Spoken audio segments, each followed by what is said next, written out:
안녕하십니까, 스미더스입니다. 네, 스미더스의 정분실, 다른 건 둘째치고 속보라고 하긴 좀 그렇지만 어쨌든 긴급하게 소개해 드려야 될 뉴스가 하나 있어서 말씀을 드리려고 합니다. 얼마 전에 저희가 이제 ADD 국방과학연구소에서 기밀 유출 사건이 있었다는 거에 대해서 저희가 이제 소개를 좀 해드렸는데요. 이게 좀 심상치가 않습니다, 내용이. 그래서 이제 추가 보도가 있기에 제가 그걸 안내해 드리려고 합니다. 그제 이제 대전지방경찰청이 국방과학연구소 ADD의 퇴직연구원 A씨의 자택과 사무실을 압수수색했습니다. 그는 퇴직 전 국방과학연구소에 각종 자료 68만 건을 출력하거나 이제 다운받은 혐의를 받고 있습니다. ADD 기밀 유출 사건에 대한 강제 수사의 첫 출발이었는데요. 68만 건이라는 자료의 양도 방대하고 압수수색이라는 수사 절차도 굉장히 자극적이었기 때문에 퇴직연구원 A씨에게 시선이 쏠리는 것 같지만 사실 군과 국가정보원 그리고 기무사 그리고 국내의 방산업계는 이 연구원 A씨가 아니라 아랍에미리트연합 UAE의 칼리파 대학에 주목하는 눈치입니다. 그러니까 이제 아랍에미리트연합인 그러니까 UAE가 우리나라에서 스파이 활동을 한 게 아니냐, 간단히 말씀드리면 이렇게 되는 겁니다. 이번 국방과학연구소의 기밀 유출 사건의 혐의자들인 국방연구소 퇴직연구원 20명 중에 한 명이 칼리파 대학의 부설연구소로 취업한 것으로 드러나면서 시작된 관심입니다. 내용을 보시면 이 ADD, 그러니까 UAE에서 세운 이제 칼리파 대학 같은 경우에는 2018년 4월 송영무 당시 국방장관 그리고 이례적으로 남세규 국방과학연구소 소장을 비롯한 국방과학의 최고 책임자들이 모두 함께 방문했었고, 2018년 4월이면 문재인 정부 당시입니다. 그때 한국과 UAE 정부가 공동으로 주인했던 UAE판 국방과학연구소의 모태로 여겨졌던 곳입니다. UAE판 국방과학연구소 설립을 위해 한국과 UAE 정부의 계획은 현실적 법적 이유로 여러 장애가 있어가지고 무산됐지만, UAE가 무기개발연구소를 육성하는 곳에 자료 유출 혐의를 받은 한국국방과학연구원의 퇴직연구원이 갔기 때문에, 취업을 했기 때문에 그 목적과 과정, 해외 유출 여부에 군과 수사기관들의 관심이 가 있다는 것입니다. 사실 UAE 칼리파 대학 부설연구소로 자리를 옮긴 ADD 퇴직연구원은 자료 유출 혐의자 한 명이 전부가 아닙니다. 5에서 6명이 더 있다고 합니다. 그러니까 국방과학연구소 연구원 중에 한 7명 가량이 지금 아랍에미리트 연합에서 만든 칼리파 대학 부설연구소로 가 있다는 것입니다. 이번 기밀 유출 사건과 무관하게 ADD 퇴직연구원 5에서 6명이 2에서 3년 전부터 칼리파 대학 부설연구소에 자리를 잡은 것으로 확인이 됐습니다. 한국과 UAE 정부의 이제 UAE판 국방과학연구소 계획은 깨졌는데, 첨단 국방과학 기술로 무장한 기술력을 갖추고 있는 한국 국방과학연구소의 퇴직연구원들 7명 가량이 칼리파 대학으로 간 것입니다. 왜 갔을까요? 왜 간 게 아니라 사실 칼리파 대학에서 얘들을 스카우트해 간 거죠. 높은 돈을 주고. 이들의 칼리파 대학 행과 이에 따른 부작용을 설명하는 여러 가지 합리적인 추론, 관측들이 군과 방산업계에서 나오고 있습니다. 그렇지만 이제 현 당국의 수사와 조사는 더디기만 합니다. 사건이 큰 거죠. 왜냐하면 우리가 UAE에 원전을 수출했는데 가보니까 UAE 새끼들이 우리 군사 기밀을 이렇게 빼가고 있었다는 겁니다. 그리고 거기에는 한국의 국방과학연구소 출신 연구원들 7명 가량이 동조하고 있었다. 이렇게 지금 보여지는 겁니다. 이렇게 추론되는 겁니다. 추가적인 내용을 보시면, 첫 번째, 칼리파 대학으로 간 유도무기 탐색기 개발 전문가들이라고 해서 제목이 있습니다. ADD 기밀 유출 사건의 핵심 혐의자 20여 명은 거의 작년 퇴직자들입니다. 2019년 퇴직자들입니다. 칼리파 대학으로 간 혐의자도 지난해 퇴직자입니다. 퇴직 이후 오래지 않아 칼리파 대학으로 갔습니다. 그 연구원 외에 칼리파 대학 부설연구소에 지금 적을 두고 있는 ADD 퇴직연구원은 5에서 6명으로 보이고, 2018년 이전에 ADD를 떠났고 다른 방산기업들을 거쳐가지고 칼리파 대학으로 들어간 경우가 많다고 합니다. 그러니까 한번 거쳐가지고 간 거죠. 이 5에서 6명은 이번 기밀 유출 사건의 혐의자에 포함되지 않은 것으로 알려졌습니다. 그럼에도 군과 수사기관들은 칼리파 대학권도 유심히 살펴보고 있다. 수사 결과를 기다려달라는 말만 반복하고 있다고 합니다. 이게 정치적인 문제로 커지고 있는 거죠, 지금. 칼리파 대학으로 떠난 이제 연구원들은 중에 그러니까 큰 숫자를 말씀드리겠습니다. 칼리파 대학으로 떠난 7명 중에 4명은 국산 2.5인치 로켓의 탐색기 개발과 관련이 있습니다. 방산기업의 한 관계자는 이들에 대해 ADD의 2.5인치 탐색기 개발팀에서 함께 연구 개발한 동료들이고 바톤을 주고받은 선후임 관계라고 말합니다. 이 탐색기는 이제 시커라고 불리는 건데 미사일, 로켓의 눈과 같은 장치로 유도무기의 핵심 중의 핵심 기술입니다. 탐색기 기술 보유에 따라서 방산기업의 유도무기 개발 능력이 판가름 날 정도인데 ADD에서 한 7, 8년 같이 일했던 선임과 후임이 모두 다 지금 한 곳에 가서 아랍에미리트 연합을 위해서 일하고 있다는 겁니다. 방산기업의 다른 관계자는 말도 안 되는 방식으로 유도무기 탐색기 기술이 한국에서 UAE로 이전된 것이다. 이전할 수도 없는 고부가가치 최첨단 기술이 공짜로 UAE로 넘어갔다고 탄식을 했습니다. 국산 유도무기 탐색기는 순수 국산 기술도 아닙니다.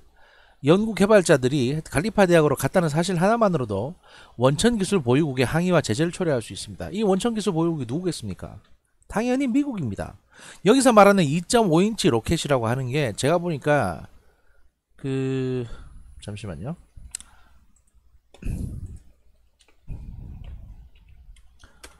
걔들이 무슨 어디 뭐 작은 로켓을 말하는 것도 아닐 테고 분명히 제가 알기에는 2.5인치 로켓이면 이 램 미사일일 가능성이 높습니다. 봅시다. 램 같은 경우에 몇 인치냐?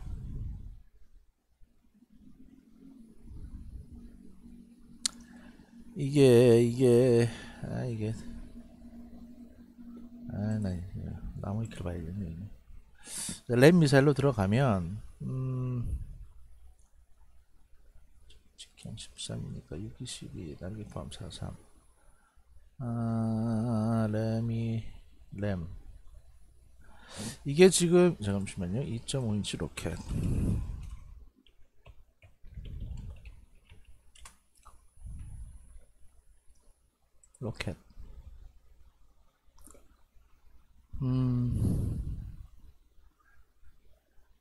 여기서 이제 정확하게 지금 나오지 않는데 제가 알기로는 그게 맞는 것 같은데 2.5인치 외장 하드 케이스 이건 됐고 이제 이 램 미사일일 가능성이 높습니다. 이게 이제 한국의 그 대공 방어 체계고요. 사실 무유도 로켓 같은 경우에는 히드라 로켓 같은 경우에는 사실은 뭐 거의 개발할 필요가 없고 시커가 달려있는 로켓이라고 한다면 이 램 미사일일 가능성이 높고요.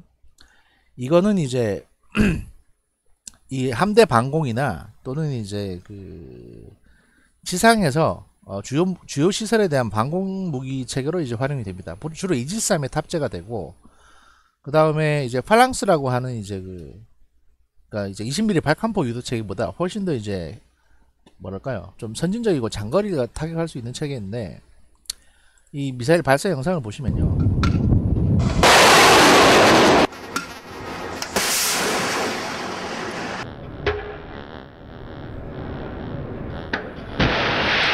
원래 이제 아주 작은 로켓입니다. 아주 작고 가느다란 로켓인데 이게 이제 적외선 유도 방식이나 또는 이제 능동 레이더 추적 현재는 이제 적외선 유도만 가능하게 되어 있는데 점점 모드가 발전되면서 고기동을 하는 대한 미사일이라든지 또는 이제 액티브 레이더 유도 방식 아직까지는 적외선인데 어쨌든 이제 이렇게 쓰일 수가 있죠. 근데 이게 무슨 의미가 있냐면요.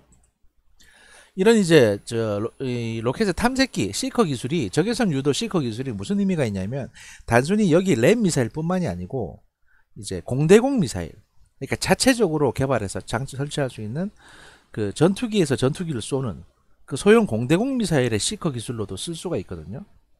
그리고 지상에서 이제 항공기를 격추시키는 맨패드라고 불리는 이제 대공 미사일 지상 발사 대공 미사일의 시커로도 탐색기로도 사용할 수가 있습니다.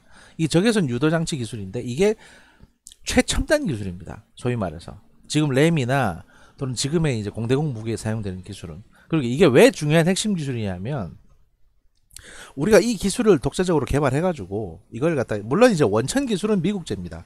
미국제 사이드와인더나 미국제 램에 있는 기술이고 미국 기술인데 이걸 우리가 활용을 해서 국산 공대공 미사일을 만들어 가지고 앞으로 개발된 국산 전투기에 옵션으로 달아서 그걸 팔아먹으려고 했었는데 이게 그냥 아랍에미리트 연합으로 넘어가 버린 겁니다. 그러니까 심각한 기술 유출 사태가 지금 발생을 한 겁니다. 그런데 보시면 아시다시피 현 정부, 문재인 정부 집권 시기에 발생을 한 겁니다. 이게 심각한 문제입니다. UAE 칼리파 대학은 손쉽게 유도무기 핵심 기술을 확보했고요. 자체적으로 2.75인치 로켓을 개발하는 건 시간 문제라는 평이 국내 방산업계에서 나오고 있습니다. 다른 무기체계 연구개발 전문가들도 같다고 합니다. 자료 유출 혐의를 받고 있는 퇴직연구원이 갖고 간 게 무엇인지도 굉장히 궁금한 대목입니다. 한국과 UAE 공통의 칼리파 대학 ADD 설립 계획이 중단된 다음에 UAE 홀로 UAE판 이제 ADD를 세워가는 모양새입니다. 한국 정부의 공식적인 협조는 없었지만 ADD 퇴직연구원들의 이직으로 UAE는 한국에 큰 도움을 받았습니다. 군과 수사기관은 ADD 퇴직연구자들이 개인적으로 칼리파 대학으로 갔다기보다는 누군가의 기획에 의해 움직였을 가능성을 배제하지 않고 수사를 벌이고 있습니다. 또 이미 자료유출 혐의를 받고 있는 칼리파 대학 이직자 1명 외에 2, 3년 전부터 칼리파 대학으로 옮긴 5, 6명이 퇴직 시에 ADD에서 가져간 자료가 있는지도 조사할 것으로 알려졌습니다. 사건이 참 무겁습니다. 왜냐하면 국가 대 국가의 문제고 이게 지금 어떻게 보면 까딱 잘못하면 정권 스캔들로까지 펼쳐질 수 있는 문제입니다. ADD를 관리 감독하는 정경두 국방장관과 방위사업청장은 송구스럽다며 고개를 숙였습니다. 문재인 대통령은 신속한 수사를 지시했습니다. 대통령의 말 한마디에 그동안 참 더뎠던 수사와 조사의 속도가 붙기를 기대합니다. 라고 얘기를 했죠. 그리고 더 나갑니다. 68만 건의 유출 혐의를 받고 있는 A씨는 일주일 전 기자와의 통화에서 지난 1월 ADD 기술보호팀으로부터 전화를 받았고 별다른 연락 없었다고 말했습니다. 방위사업처는 지난해 말 ADD에 대한 보안 실태 점검을 한 뒤 부실한 점을 발견했고 ADD의 자체 점검을 지시했습니다. ADD는 즉각 보안 실태를 정밀 진단했고 유출 흔적을 찾아냈던 것입니다. ADD가 기밀 유출 사건에 대해 경찰의 수사를 의뢰한 건 지난달 21일입니다. 정리하면 ADD는 유출 혐의점을 찾은 뒤 3개월이 지나서야 경찰에 신고했습니다. 왜 그동안 신고하지 않았을까요? 또 3개월간 ADD는 방위사업청에 2에서 3차례 보안점검 관련 보고를 했습니다. 방위사업청도 1에서 4월 중에 이른 시점에 유출 사실을 인지했지만 그 시점은 밝히지 않고 있습니다. 방위사업청은 왜 뒷짐을 지고 있었던 것일까요? 국가정보원과 안보지원사령부도 1에서 2월 중 사건을 파악한 것으로 알려졌습니다. 국가정보원과 기무사는 권한이 있지만 역시 ADD 기밀 유출 사건을 적극적으로 수사하지 않은 것으로 보입니다. 기자가 접촉한 다른 혐의자는 국정원이나 기무사로부터 조사는커녕 연락받은 적도 없다고 말했습니다. ADD 핵심 관계자는 수사기관들이 혐의자를 두루 조사한 줄 알았는데 아니었다. 국정원이 조사하겠다면 ADD의 서버를 봉인하겠는데 그 뒤로 별다른 일이 없다고 지적을 했다고 합니다. 지난달 26일 SBS 8시 뉴스 단독 보도로 ADD 기밀 유출 사건이 처음 공개된 이후 국정원과 기무사는 허둥지둥 서두르는 기색이 역력했습니다. 이 말은 국정원과 기무사는 지금 모른 척하고 있다가 이제서야 뭔가 해야 되겠다고 움직인다는 겁니다. ADD와 방사청, 국정원, 기무사 4개월 동안 보인 행동은 이번 사건의 무게에 비해 너무 굼떴습니다. 남일 구경하듯 시간을 흘려보냈습니다. 성격과 규모가 자명한데 수사기관들이 이렇게 느리게 움직이는 것입니다. 이렇게 기자는 보도를 하고 끝났습니다. 이 보도에서 감춰진 부분이 뭘까요? 이 보도의 행간에 있는 거 뭘 것 같으십니까? 제가 하나 말씀드려보죠. 2018년 송영무 국방부 장관이 방문을 했었고 밀당을 하다가 안 됐다는 거. 자, 우린 여기서 한 가지 기억을 되살려 볼 필요가 있습니다. 2017년 문재인 정부가 들어오고 나서 UAE하고 문재인 정부 사이에 굉장한 마찰이 있었죠.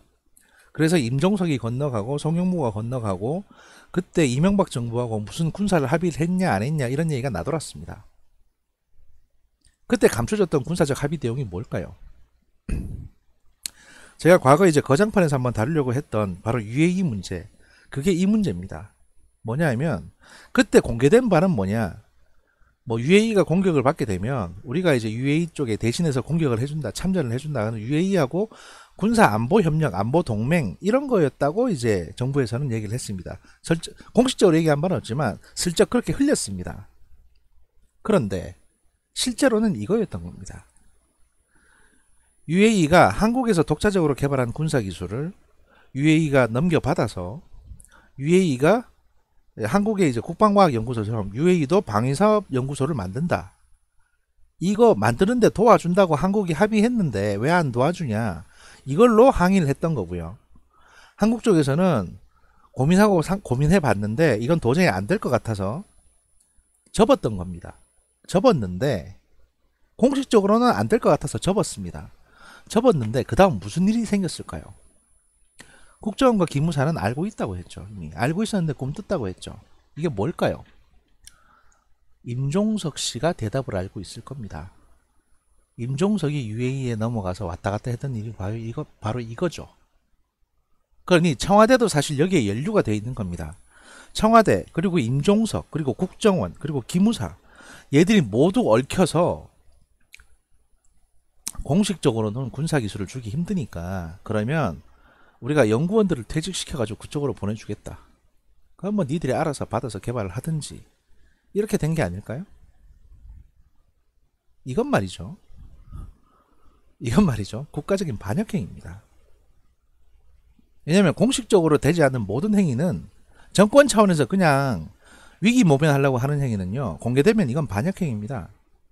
제가 감히 말씀드리건데 국정원 기무사도 알고 있었고 청와대 뭐 대통령이 알고 있었던지는 모르겠습니다만 임종석 씨는 확실하게 이 문제를 알고 있었을 겁니다.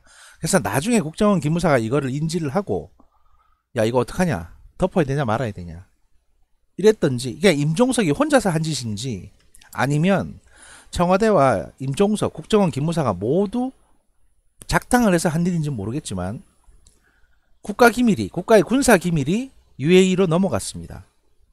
그리고 그 기밀은 우리 것도 아니었습니다. 원천 기술이 미국제 기술입니다. 그러니까 미국제 기술이 중동으로 넘어가 버린 겁니다. 이 수사가 과연 얼마나 정확하게 진행될지 저도 장담을 못하겠습니다. 그리고 이게 물론 이건 제 내피셜입니다. 그런데 이게 어떻게 끝날지 모르겠지만 이 마지막까지 제가 계속 지켜보겠습니다. 여기에 대해서 뭔가 해명을 하시고 싶으시면 언제든지 저한테 뭐 청와대든 국정원이든 기무사든 연락을 주십시오. 근데 솔직히 니들이 지금까지 한 짓을 보면 하여튼 그렇습니다. 제가 뭘 얼마나 더 알고 있는지는 지금 말씀드린 건 좀 그렇고 하지만 지금까지 말씀 안 드렸던 부분 이 ADD가 한 짓거리가 바로 이거였다.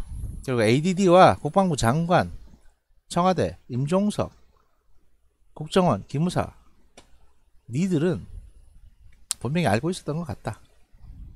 이게 오늘 결론입니다. 이거는요 단순히 선거부정 사건이나 이런 거하고는 차원이 다릅니다. 군사 기술을 불법으로 넘겨준 행위가 되는 겁니다. 이게 다 밝혀지게 되면 이 수사가 어떻게 끝나는지 끝까지 지켜보겠습니다. 아마 CIA나 FBI도 이 사건에 대해서 관심이 아주 많을 겁니다. 오늘 여기까지 하겠습니다.